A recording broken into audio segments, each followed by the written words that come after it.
Hello, xin chào anh chị em và các bạn đã đến với chương trình hướng dẫn cắm hoa. Hôm nay Bin rất là vui khi mà chia sẻ với các bạn một cái mẫu cắm hoa chúc mừng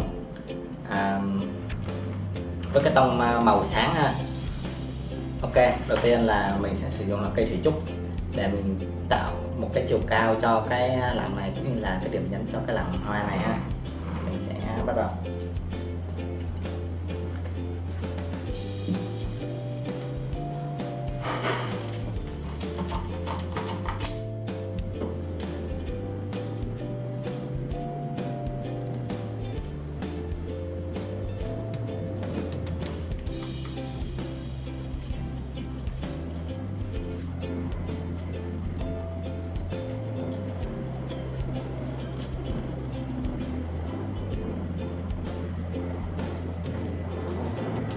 Dùng 5 cây thủy trúc ha.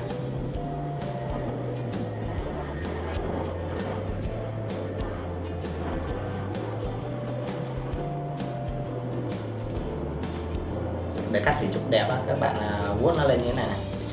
Đó. Rồi mình sẽ cắt chéo nó lên ha.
Rồi, sau khi mà mình cắm thủy trúc xong ha, bây giờ mình sẽ sử dụng hoa thiên điểu, chim thiên điểu.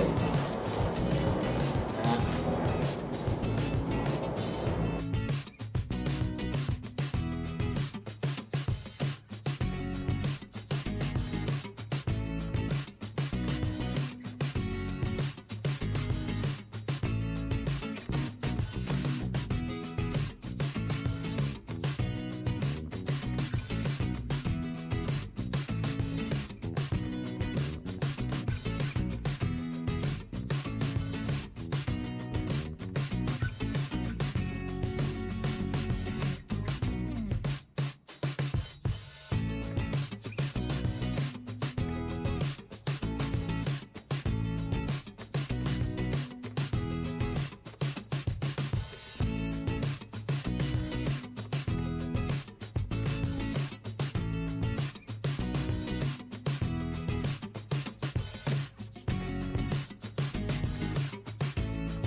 Cái hoa này mình phải kéo là từ từ cho nó khéo hơn các bạn, chứ không là gãy cây, nó gãy.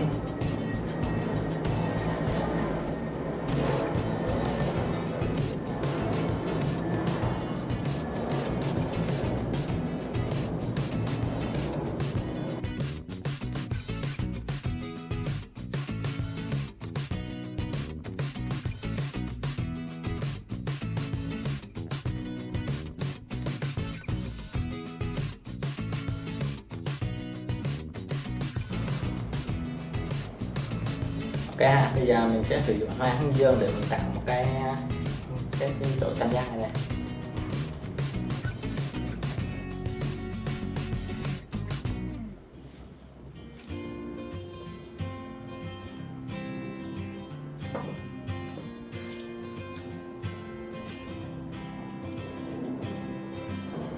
cắm cho hoa hướng dương nó hơi hướng ra ngoài chút.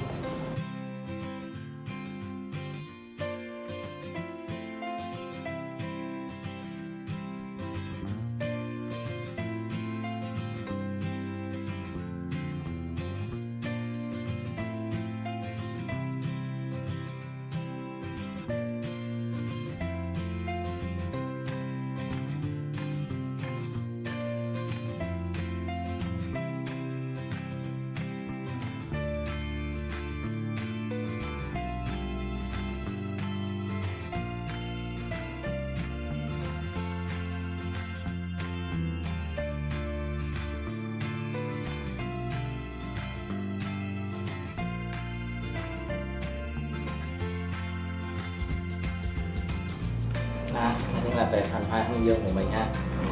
Bây giờ mình sẽ cắm hoa hồng theo một đường cong từ đây xuống đây.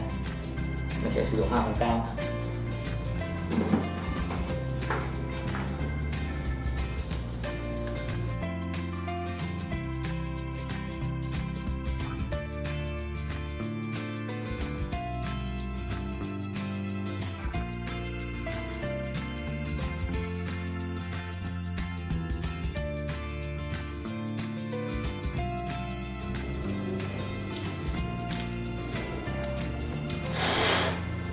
Cho mình thổi cho nó hoa nó nở lại chút cho nó đẹp.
Đây là cái phần đi hoa hồng của mình cong vòng xuống. Với cái phần ở giữa này mình sẽ dùng lam gỗ nữ.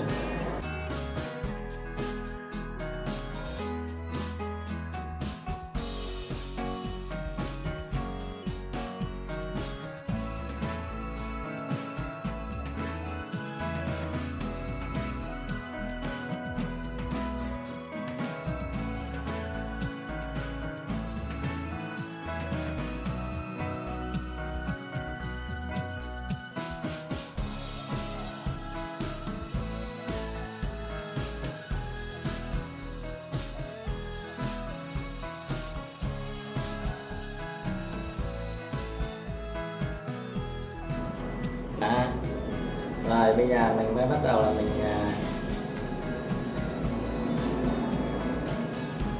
cắm cỏ lưỡi tròn.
Cái phía ở bên này này mình muốn cho nó rã xuống bằng hoa dưa lúa ha.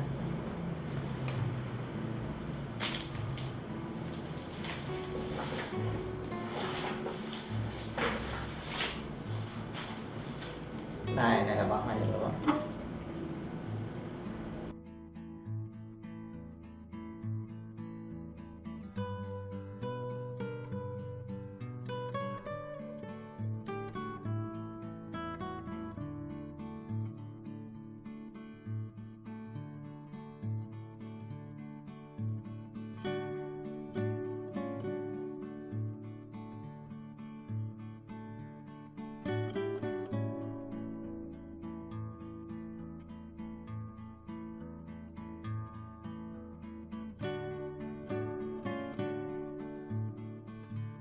Đây, tới đây cơ bản là mình đã xong rồi ha. Bây giờ mình sẽ trang trí cái lẵng hoa này bằng cái dây lạc. Mình có thể dùng cái dây lạc.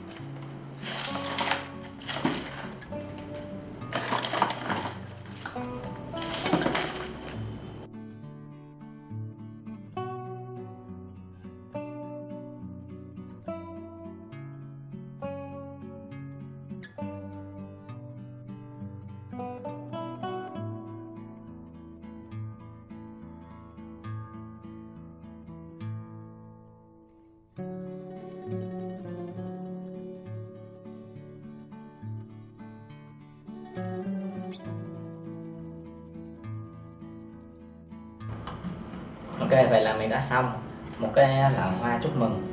Mình sử dụng là hoa thiên điệu nè, rồi hoa hồng, lan vũ nữ kết hợp cùng hoa hướng dương ha. Đây là một tông màu rất là sáng để mà mình đi tặng bạn bè của mình trong những ngày chúc mừng hoặc là các cái dịp lễ Tết ha.